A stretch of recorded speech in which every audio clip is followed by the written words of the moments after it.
Welcome back. In the next chapter, we're going to take a step back to understand what a large use case is and why it is important to build for scale. So, what is considered to be a large workflow or one that has the potential of becoming one? When a workflow has one or more of the following characteristics, there will be a need to build for scale. Without thinking about scale, there is a chance that the workflow will not be built in the most efficient way, meaning that there might be some impact on the speed of the boards and/or the user experience. These characteristics include a large number or an infinitely growing number of entities. These will be represented by items or columns and can run the risk of reaching limitations on a board or dashboard, or negatively affecting the user experience when there is too much data. I'm not going to go into detail today about limitations on each feature on monday.com, but just to give you a ballpark figure, within boards, we're talking about when there are more than 40 columns or thousands of items, including sub-items and connected items, or a combination of them all.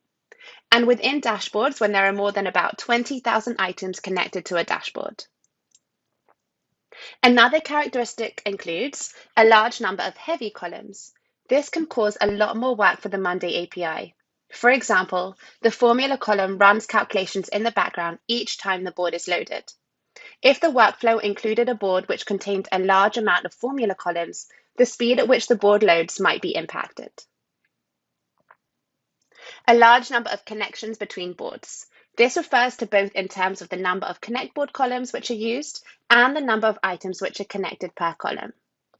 A large number of automations and integrations. So while building workflows with automations and integrations is encouraged, we want to ensure that they are enabling the workflow to run more efficiently and not slowing it down. This can happen when they are not properly managed.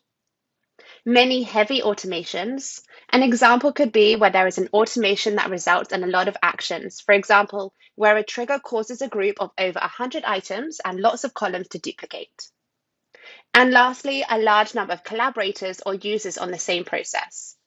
If this is not properly managed, you may find that users within a workflow will try creating too many views or automations and integrations, and this can impact both on the performance and the user experience.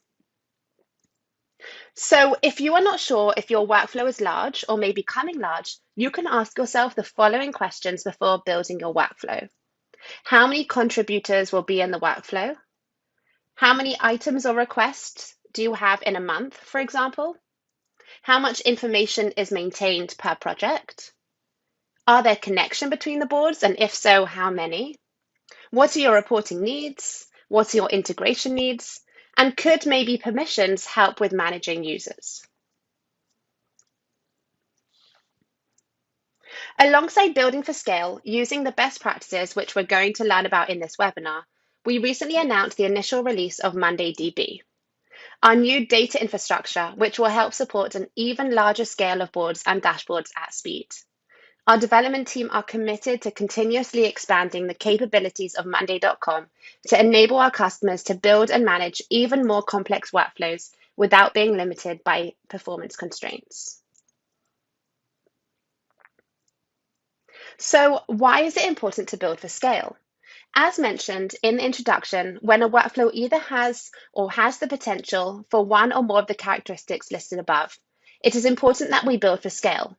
If not, the workflow may not be built in the most efficient way, meaning that there might be boards which run more slowly or there will be a less than optimum user experience. So the two types of pitfalls we want to avoid when scaling.